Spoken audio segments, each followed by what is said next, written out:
I've seen some TikToks where there are queer women or lesbians that complain that they're probably the only queer person in the 100-mile radius. So I'd like to complain too. I mean, share my experience. Same difference. Hi, my name's Lisa, and welcome to my LGBT dating channel where I talk about my LGBT dating journey. And as of right now, let's see, I am 28 years old. Wow, 1 year older. I am a 28-year-old Asian lesbian. Hashtag representation on this YouTube platform. Thank you. Recently, I moved close to Orlando, technically Claremont or Mineola. But before here, I was in Fort Myers for 3 years.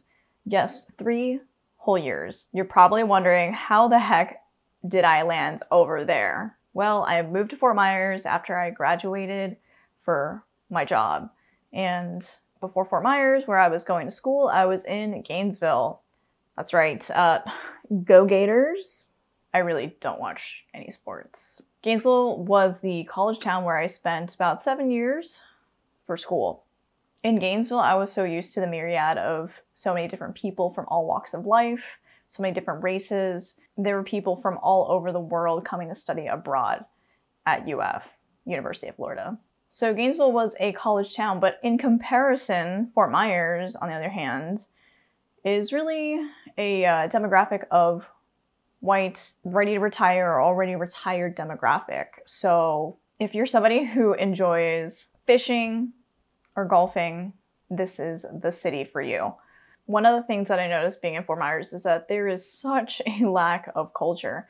And I know this because when I tell people that my favorite food is sushi, I get reactions like, oh God, gross. I do not like raw fish. Or my favorite sushi on the menu is California roll. So one, there is plenty of sushi that you can get that's not raw. And then two, the California roll, come on. That is the most vanilla roll on any sort of sushi menu. People in Fort Myers don't know what pho is or Korean barbecue. They don't know what dim sum hot pot is. Like, what? There were a few places where you could get boba, so I'll give the city that. But in general, the food was all right. It wasn't like superb. I do feel bad for some of the people that had grown up in Fort Myers, never left it, and had never seen what the rest of the world has to offer. Okay, don't get me started about how the pandemic has affected my experience with the population here. I know I'm generalizing here, and I'm grouping a lot of people.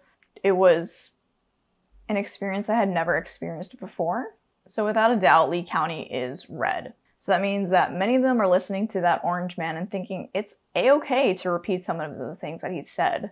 China, China, China, China, China, China, China, China. Unfortunately, I have experienced people saying, I hate the Chinese, or calling the COVID virus the Chinese virus. Someone could argue that racism will exist wherever I go, but as somebody who's an Asian American lesbian, I have to say that there really isn't a community for me here or in that city of Fort Myers. Go ahead and drop a comment below down the video if you are also living in a city where there is minimal queer representation or you feel like you're a minority. Tell me where you're at and tell me what life is like there so we know not to go there. Dating in Fort Myers was a challenge. There just wasn't a good selection. Look, I have standards, okay? And you should too. To be honest, the girls that I've dated when I was living in the Fort Myers area weren't even from Fort Myers. Many of them have moved from another city or location to come to Fort Myers for their job, much like me. So if anybody ever asks me, how do I meet hot single girls in a conservative area? I'd probably recommend meeting them at the airport and hitting them up when they first land. All right, so let me break it down to you what the gay community was like when I was in Fort Myers. It's there, but it's really not very prominent. There were 2 gay bars that were in Fort Myers. One of them was called Cruisers, and I think the other one was called Naughty Bar. I'll have to look that one up. The 1 or 2 times that I've been to these locations were really targeted more towards the gay men population.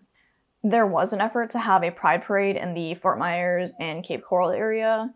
I unfortunately wasn't able to attend because of work, but from my other friends that had gone, It was really just an event for big businesses to come and advertise.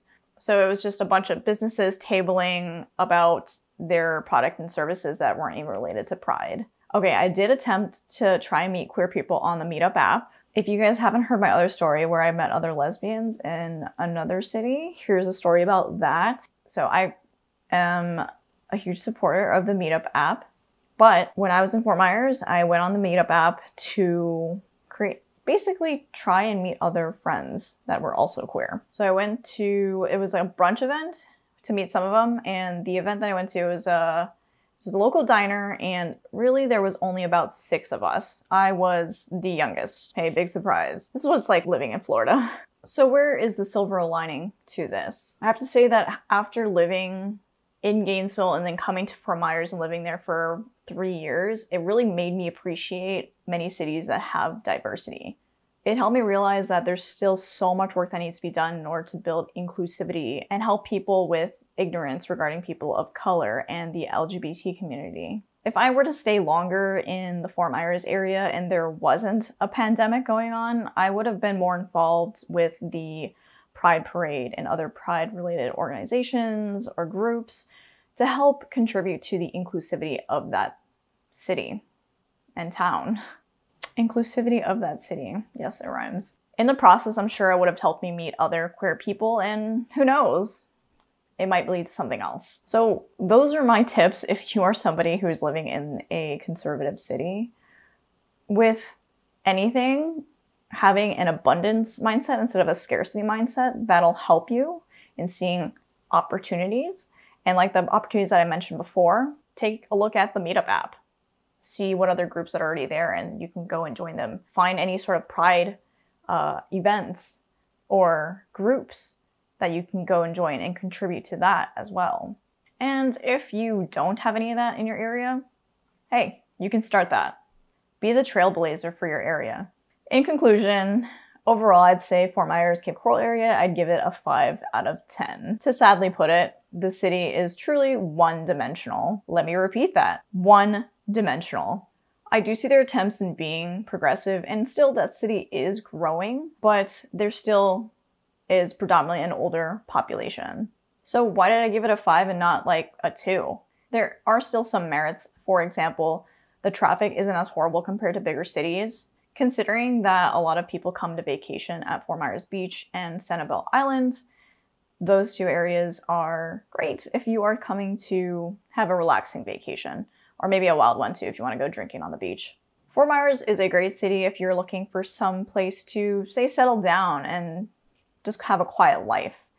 But hey, that's not me. I am single, and you're probably single if you're watching this, but I am ready to mingle.